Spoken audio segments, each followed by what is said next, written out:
Crime చేయడంలో, మొత్తం భర్తల్ని చంపడంలో కీలక భూమిక పోషిస్తారు మహిళలు. దానిపైన మీ ఒపీనియన్ ఏంటి? ఇది టూ సైడ్స్ నుంచి ఆలోచించాలన్న మనం. ఈ వీళ్ళకి అక్రమ సంబంధాలు ఎందుకు పెరుగుతున్నాయి అంటే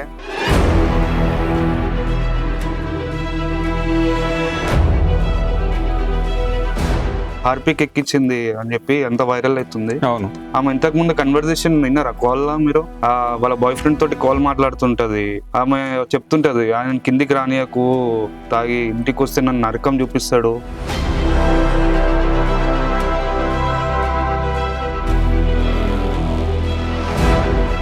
రీసెంట్ గా ఒక పర్సన్ సాఫ్ట్వేర్ ఇంజనీర్ అవునవును.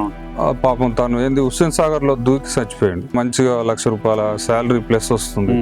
అంత మంచిగా చూసుకునే పర్సన్ ని మొత్తం అన్యాయం చేసింది. అది 100% మిస్టేక్ అన్న పిల్లది. ఇప్పుడు మైండ్ సెట్స్ చేంజ్ అయితే అంటున్నా నేను.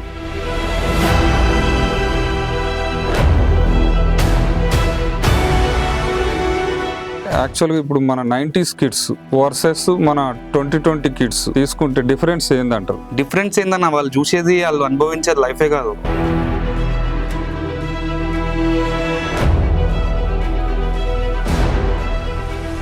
నైన్టీ కిడ్స్ కి ఇంకా చెప్పాలంటే ప్రతి ఒక్కటి చూసుకుంటూ పెరిగిన ల్యాండ్స్ కానీ, టెక్నాలజీ కానీ, మంచి లైఫ్ చూసినారు అన్న. వీళ్ళు అట్లాంటి లైఫ్ చూడలేరు. ఒక బంధాలు, ఒక ప్రేమలు అట్లాంటివి ఉన్నాయన్న వీళ్ళకి జెన్సీ కిడ్స్ కి.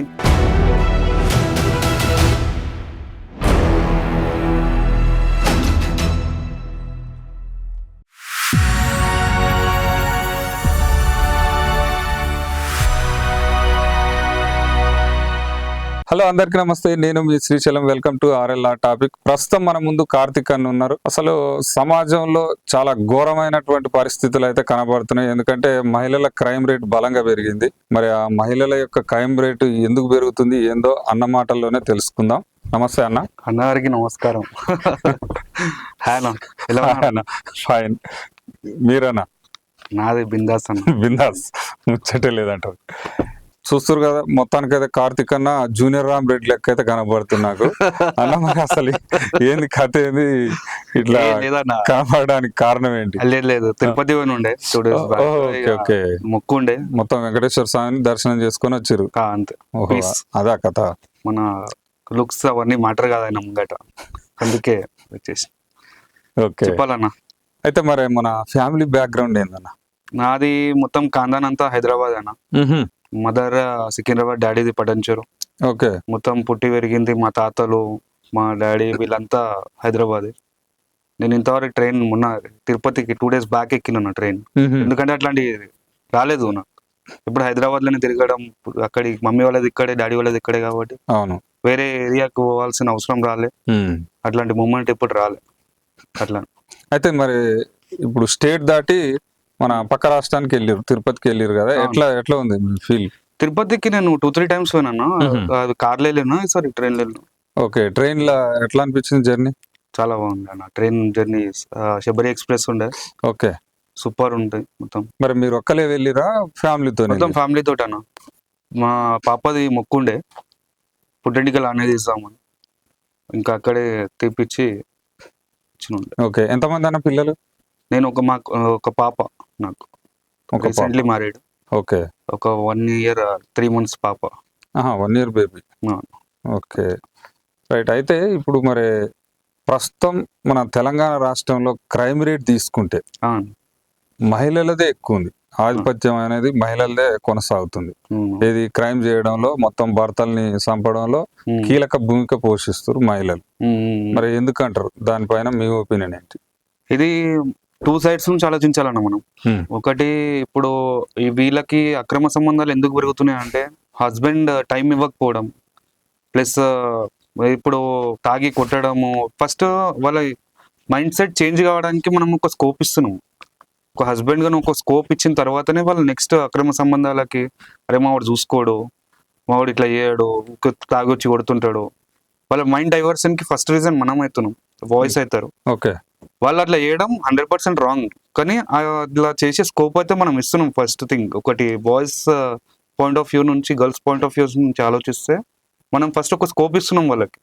చూసుకోకుండా తాగి కొట్టడం, రోజు కొడుతుండే ఎవరు పడతారన్న? ఇప్పుడు ఆమె మొన్న హార్పిక్ ఎక్కించింది అని చెప్పి ఎంత వైరల్ అవుతుంది. అవును, ఆమె ఇంతకు ముందు కన్వర్జేషన్ విన్నారా కాల్ లా మీరు?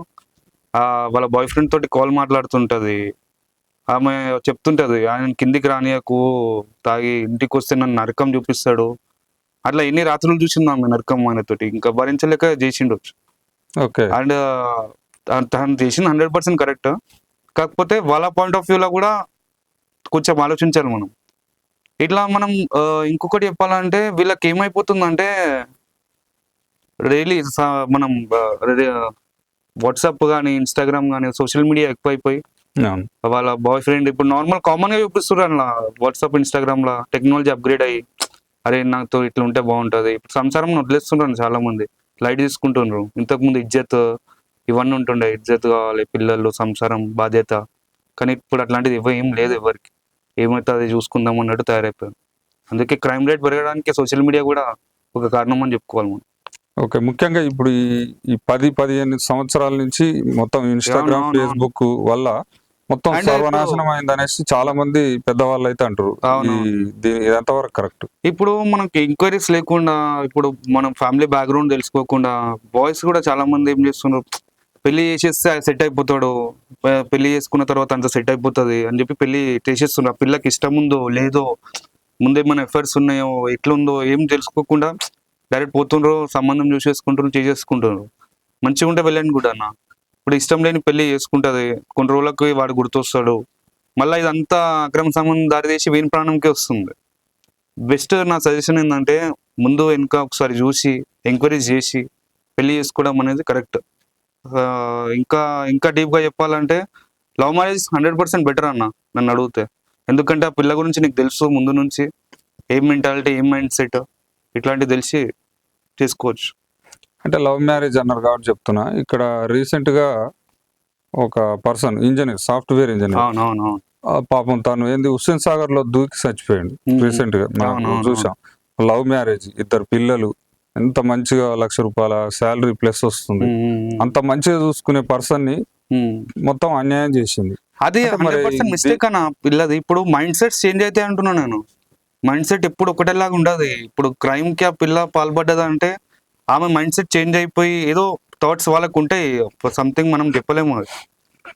అది రేర్ కేసులో అవుతుంది అన్న. అందరు అట్లా ఉంటారు అని చెప్పి మనం చెప్పలేము, అది రేర్ కేసు. నువ్వు తీసుకునేది ఇప్పుడు నువ్వు చెప్పింది అదే శాలరీ తోటి అదే అట్లా చూసుకునే ఉంటే కళ్ళకద్దుకొని చూసుకునే ఆడపిల్లలు కూడా ఉన్నారు చాలా మంది, లేరంటారు. ఇప్పుడు ఇలాంటిది కొంతమందికి మైండ్ సెట్ డిఫరెంట్ ఉండి అట్లా చేస్తారు, దాన్ని మనం కన్సిడర్ చేయలేము మన అందరితోటి. అందరికి ఈక్వలెంట్ గా అందరు లేడీస్ ఇట్లని అని చెప్పి మనం చెప్పలేము. అట్లా ఆ ఒక్క కేసు తీసుకొని కొన్ని ఓకే మీరు చెప్పింది క్రైమ్ రేట్ పెరుగుతుంది కాదంటే లేక ఒకరు చూసి ఒకళ్ళు చూసి ఒకళ్ళు ఏమవుతుందిలే. ఇంకోటి ఏంటంటే మనకు ఏదైతే లా ఉందో లేడీస్ కి చాలా ఫేవర్గా ఉంటుంది, అది కూడా ఒక ధైర్యం అయిపోయింది వాళ్ళకి. దాని గురించి కూడా లైట్ తీసుకొని చేసేస్తున్నారా, ఏముంది అయిపోతుందిలే. అండ్ డివోర్స్ కేసెస్ కూడా పెరగడానికి ఎక్కువ రీజన్ అదే అవుతుంది. ఇంతకుముందు ఒక ఇజ్జత్ ఇది ఉంటుండే, ఫ్యామిలీ ఒక బాండింగ్, మనకి ఇజ్జత్ వద్దు. ఇప్పుడు అట్లా లేదన్న, నువ్వెంత అంటే నేనెంత అన్నట్టే ఉన్నారు. ఎందుకంటే వీళ్ళు సంపాదిస్తున్నారు, వాళ్ళు సంపాదిస్తున్నారు. ప్లస్ ఇంకోటి లేడీస్ వాళ్ళ ఫాదర్స్ ఉంటారు కదా, ఇప్పుడు పిల్ల వాళ్ళ ఫాదర్స్ ఎవరైతే ఉంటారో వాళ్ళకి కష్టం లేకుండా పెంచుతున్నారన్న. ఫస్ట్ థింగ్, ఇంత కూడా కష్టపడతలేరు అంటే మా బిడ్డ వాళ్ళు కూడా తప్పంటలే, ఏ కష్టం లేకుండా వాళ్ళని పెంచి ఇవన్నీ చూసి ఆ లేడీస్ కొన్ని పెళ్లి చేసుకుంటారు. పెళ్లి చేసుకున్నప్పుడు వీడు ఒకవేళ ఫైనాన్షియల్ స్ట్రగుల్ అవుతున్నా కూడా, లేకపోతే మన ఏదైనా కొన్ని వాళ్ళ డాడీకి మ్యాచ్ కాలేడు వీడు, ఎట్లా మ్యాచ్ అవుతారన్న? కూతురుని తండ్రి చూసుకున్నట్టు మొగుడు ఆ ప్రేమ చూపించలేడు పిల్లంకి ఎప్పుడైనా కానీ. ఎక్కడ మిస్అండర్స్టాండింగ్స్ అవుతుంటాయి అన్న. 100% ఇదైతే కంప్లీట్. నేనేం చెప్తున్నానంటే ఒక పాపను పెంచుతున్నప్పుడు ఒక ఫాదర్గా అన్ని నేర్పియాలి, ఇట్లా ఉంటుంది, ఇట్లా కష్ట సుఖాలు అన్నీ చూపించాలన్న. సుఖం ఒక్కటే చూపించి పెద్ద చేసిన తర్వాత ఆమెకు పెళ్లి చేసినప్పుడు ఏమైపోతుంది అంటే ఆ పిల్లకి కూడా సుఖంగానే చూసుకోవాలి హస్బెండ్. కొంచెం నెగిటివ్ సిచ్యువేషన్ ఏమైనా వచ్చింది అనుకో ఇంట్లో, వద్దు నాకు డివోర్స్ ఇచ్చేసి అవసరం లేదు, నేను మా ఇంటికి వెళ్ళిపోతా, ఇట్లాంటివి అవుతున్నాయి అన్న. ఒకప్పుడు నువ్వు కొట్టినా తిట్టినా చంపేసినా కూడా ఇంట్లోనే ఉంటుండే అన్న ఆడపిల్లలు. అంటే మొగుడు దగ్గరనే ఉంటుండే, నా మొగుడే ఏమన్నా. ఒక్కసారి నా పుట్టిల్లు వదిలేసిన పెళ్ళి అయిందంటే నాకు ఇల్లు అయినా సావని ఇక్కడనే అన్నట్టు ఉంటుండే. కానీ ఇప్పుడు అట్లా లేరన్న. చిన్న మాటను పడతలేరని ఎవరు, చిన్న మాట కూడా తీసుకోలేకపోతున్నారు, అట్లయిపోయింది. అంటే ఇప్పుడు నేటి యువత మనుషులైతే ఎదుగుతురు కానీ వాళ్ళ యొక్క మనసు ఎదగట్లేదు అని చెప్పొచ్చా? మైండ్ సెట్ అంటే మైండ్ సెట్ అదే చెప్తున్నాను అన్న, నువ్వు ఎదుగుదల. పెంచే పెంపకం బట్టి ఉంటుంది అది. ఇప్పుడు నువ్వు ఇప్పుడు ఇష్టం ఉన్నట్టు నువ్వు కల్చర్ ఏదైతే చిన్నప్పటి నుంచి స్కూలింగ్ కానీ స్కూలింగ్ మస్తు ఎఫెక్ట్ ఇస్తుంది అన్న. ఇప్పుడైతే ఎవరికైనా సరే స్కూలింగ్ నువ్వు మంచి స్కూల్లో వేయడం కానీ లేకపోతే ఫ్రెండ్స్ సర్కిల్ కానీ వీళ్ళ ఐడియాస్ అన్ని మారడానికి కారణమే అది ఉంటుంది మెయిన్. ఇంట్లో లేదు తర్వాత ఎఫెక్ట్ ఉంటుంది. బయట ఇప్పుడు వీళ్ళు ఎవరితో తిరుగుతున్నారు అదంతా వేరే ఉంటుంది, నీకు ఇంట్లో లేదు వేరే ఉంటుంది. ఎట్లా అంటే రెండు కలపలేమన్నా, ఓకే మ్యాచ్ చేయలేం. బయట వాళ్ళు ఎక్కువ ఇన్ఫ్లుయెన్స్ చేయవచ్చు వీళ్ళని, వాళ్ళకి ఎక్కువ ఇన్ఫ్లుయెన్స్ కావచ్చు వీళ్ళు, అలా ఉంటుంది. అయితే యాక్చువల్గా ఇప్పుడు మన 90s కిడ్స్ వర్సెస్ మన 2020 కిడ్స్ తీసుకుంటే డిఫరెన్స్ ఏందంటారు? డిఫరెన్స్ ఏందన్నా, వాళ్ళు చూసేది వాళ్ళు అనుభవించేది లైఫే కాదు. నన్ను అడిగితే 90s కిడ్స్ చూసినన్ని అనుభవాలు కానీ ఆ టెక్నాలజీ వాళ్ళ 90s కిడ్స్ వాళ్ళ లైఫ్ అనేది చాలా అద్భుతం అన్న నేను చెప్పాలంటే. ఓకే ఎందుకనంటే నేను కూడా 90 కిడ్, నాకు ఐడియా ఉంది. మేము ఒక పండుగ వస్తే అదొక సెలబ్రేషన్ వేరే. ఒక రాఖీ పండుగ వచ్చిందన్న ఎగ్జాంపుల్, ఇంట్లో మొత్తం చుట్టాలు హడావిడి హంగామా అదంతా వేరే. హోలీ పండుగ వచ్చింది, గుడ్లు కొట్టి మోరిలా వడ్డబెట్టి ఇంత క్రికెట్ అన్న, బాక్స్ క్రికెట్లలో ఆడుతున్నారు ఇంత గల్లీలో. మేము పెద్ద గ్రౌండ్లలో ఆడి మధ్యాహ్నం దాకా ఆడి ఆ బోరింగ్ నీళ్ళు తాగి ఆ ఆనందం వేరే అన్న అది. ఓకే ఇప్పుడు వీళ్ళకి ఏం తెలుసు అన్న, అట్లాంటి ఒక చిన్న బాక్స్ 400 ఇచ్చినామా, గంట సేపు ఆడినామా పోయినామా, ఆనందాలు వీళ్ళకి తెలివా అన్న. కళ్ళ ముంగట టెక్నాలజీ గ్రో అయ్యడం చూసినాం మనం, మేము అన్ని చేంజ్ అవ్వడం చూసినాం. మేము ఎట్లున్నా బతుకోవచ్చు, 90 కిడ్స్ నేను అడవిలో పడేసే బతుకుతారు. ఇప్పుడు వీళ్ళతోటి కావన్నీ 90 కిడ్స్కి ఇంకా చెప్పాలంటే ప్రతి ఒక్కటి చూసుకుంటూ పెరిగిన ల్యాండ్స్ కానీ టెక్నాలజీ కానీ కళ్ళం కూడా అన్ని చేంజ్ అవుతున్నా కూడా అరే ఏమవుతుంది లైఫ్ అని అర్థం కాని స్టేజ్లో కూడా బతికినారు. ఓకే ఒక స్టెబిలిటీ రావడానికి టైం పట్టింది వాళ్ళకి, కానీ మంచి లైఫ్ చూసినారు అన్న. వీళ్ళు అట్లాంటి లైఫ్లు చూడలేరు. ఒక బంధాలు ఒక ప్రేమలు అట్లాంటివి ఉండే అన్న వీళ్ళకి జెన్జీ కిడ్స్కి.